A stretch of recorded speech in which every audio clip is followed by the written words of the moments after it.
आज हम बात करने वाले हैं उन दो स्पेस ट्रैवलर की जो 1977 से स्पेस के अंधेरों में एक लंबे सफ़र पर हैं। वॉयेजर 1 और वॉयेजर 2। सोचो, एक छोटी सी मशीन जिसका वेट एक फ्रिज से भी कम और बैटरी जो हर साल कमज़ोर होती जा रही है। 1977 में सोलर सिस्टम में एक रेयर प्लानिटरी अलाइनमेंट होने वाला था। एक ऐसा अलाइनमेंट जो सिर्फ 175 साल में एक बार होता है। नासा ने इस अपॉर्चुनिटी को नाम दिया द ग्रैंड टूर, जिसमें सोलर सिस्टम के outer 4 planet Jupiter, Saturn, Uranus और नेपच्यून एक rare straight line like alignment में आए थे। ये कोई नॉर्मल अलाइनमेंट नहीं थी, ये एक कॉस्मिक शॉर्टकट थी जो सिर्फ 175 साल में एक बार मिलती है।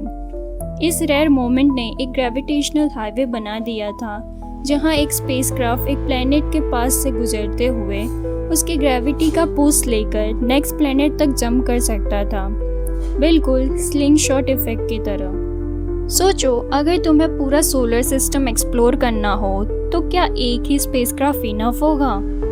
नासा ने भी यही सोचा।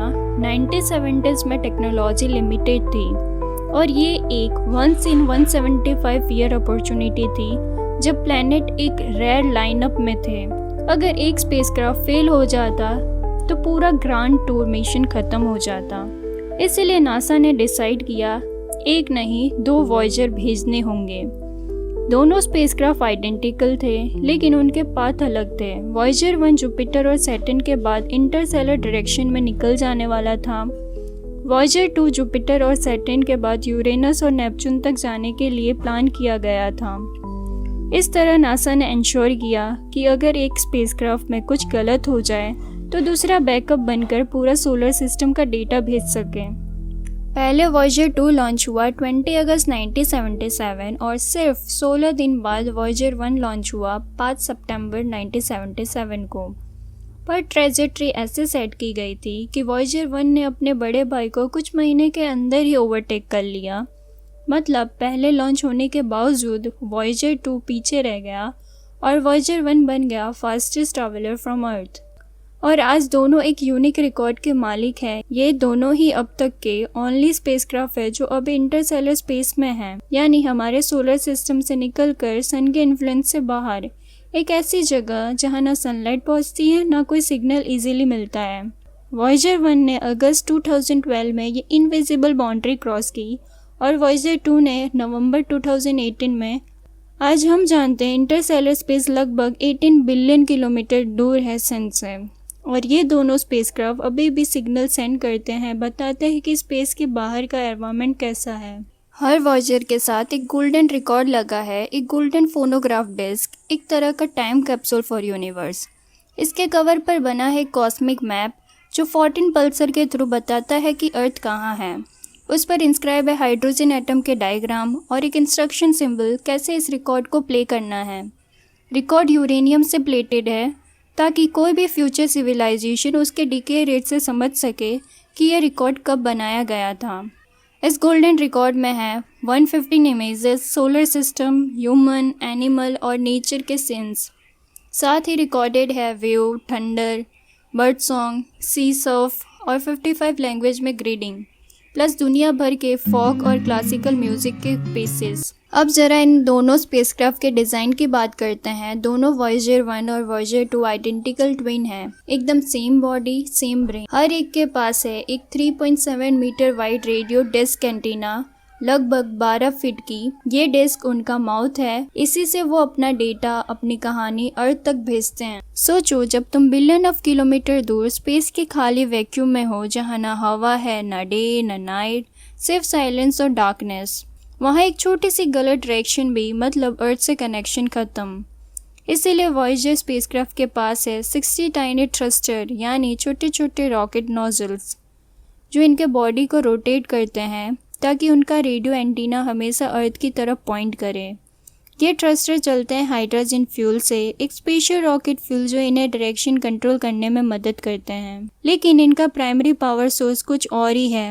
दोनों स्पेसक्राफ्ट में प्लूटोनियम 238 रखा गया है जो रेडियो एक्टिव डिके के थ्रू कंटिन्यूअस हीट प्रोड्यूस करते हैं और वो हीट कन्वर्ट होती है इलेक्ट्रिसिटी में। Through something called radio isotope thermoelectric generator यानी RTG. RTG based power system ही वो टेक्नोलॉजी है जो 47 साल बाद भी इन दोनों स्पेसक्राफ्ट को एनर्जी देता है, उन्हें स्पेस के एक्सट्रीम कोल्ड और डार्कनेस में भी ऑपरेशनल बनाए रखता है। वॉयेजर 2 1979 में जुपिटर के पास गया और उसके वायोलेंट स्टॉर्म, लाइटनिंग और ग्रेट रेड स्पॉट के क्लोजअप भेजे। 1981 में सैटर्न के डेजलिंग रिंग और उसके मून टाइटन के सीक्रेट दिखाए। 1985 में यूरेनस के कोल्ड ब्लू क्लाउड के बीच से गुजरा और 1989 में नेपच्यून के पास से गुजरते हुए उसका ग्रेट डार्क स्पॉट कैप्चर किया। वॉयेजर 2 ही स्पेसक्राफ्ट है जिसे यूरेनस और नेपच्यून को विजिट करने का मौका मिला। आज हम इन दोनों आइसलैंड के बारे में जो भी जानते हैं उसका आधा नॉलेज वॉयेजर 2 ने ही दिया है। दूसरी तरफ वॉयेजर 1 1979 में जुपिटर के पास पहुंचा, जहां उसने आईओ मून पर इरुप्ट होते वोल्केनो देखे। 1980 में सैटर्न के पास गया और टाइटन के थिक ऑरेंज एटमॉस्फेयर के सीक्रेट भेजे। बस यहीं से उसने अपना टर्न लिया और सीधा इंटरस्टेलर स्पेस की तरफ निकल गया।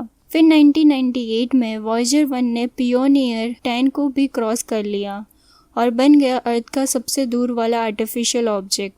दोनों स्पेसक्राफ्ट से सिग्नल को आने जाने में 45 घंटे लगते हैं। सोचो एक मैसेज अर्थ से जाता है और 22 बिलियन किलोमीटर दूर कोई छोटी सी मशीन उसे सुनकर जवाब भेजती है, 47 साल बाद भी। हर वॉयेजर के अंदर है 11 साइंटिफिक इंस्ट्रूमेंट। इनमें से आधे इंस्ट्रूमेंट सिर्फ प्लैनेट ऑब्जर्व करने के लिए डिज़ाइन किए गए थे, जैसे कैमरा, स्पेक्ट्रोमीटर और रेडियो एक्सपेरिमेंट। लेकिन अब वो सारे बंद कर दिए गए हैं क्योंकि उनका प्राइमरी मिशन प्लैनेट ऑब्जर्व करना पूरा हो चुका है और अब स्पेसक्राफ्ट के पास लिमिटेड पावर बची है। इसीलिए नासा ने एनर्जी सेव करने के लिए सिर्फ उन्हीं इंस्ट्रूमेंट को ऑन रखा है जो इंटरस्टेलर स्पेस के एनवायरनमेंट को मेजर करते हैं, जैसे मैग्नेटिक फील्ड, कॉस्मिक रे और प्लाज्मा वेव। अब वॉयेजर एक अलग मिशन पर है, प्लैनेट से नहीं स्पेस से डेटा लेने का मिशन। वॉयेजर 2 के पास अब भी 5 एक्टिव इंस्ट्रूमेंट है। मैग्नेटोमीटर जो मेजर करता है स्पेस के मैग्नेटिक फील्ड को, प्लाज्मा स्पेक्ट्रोमीटर जो इंटरस्टेलर गैसेस और चार्ज पार्टिकल को समझता है, low energy charge particle detector space के चार्ज आयंस को डिटेक्ट करता है, कॉस्मिक रे डिटेक्टर जिससे हम समझते हैं कि आउटर स्पेस में हाई एनर्जी रेडिएशन कैसी है, प्लाज्मा वेव इंस्ट्रूमेंट जो स्पेस के अंदर वेव और वाइब्रेशन को मेजर करता है। वॉयेजर 1 के पास भी यही सिस्टम है, पर एक डिफरेंस के साथ। इसका प्लाज्मा स्पेक्ट्रोमीटर ईयर पहले ख़राब हो गया था, इसीलिए अब उसके पास सिर्फ 4 वर्किंग इंस्ट्रूमेंट बचे हैं। हर एक बाइट एक गोल्ड माइन है साइंटिस्ट के लिए। सोचो एक 47 साल पुरानी मशीन जिसका सॉफ्टवेयर और हार्डवेयर दोनों आउटडेटेड है, फिर भी वो स्पेस के अंधेरों से हमसे बात कर रहे हैं।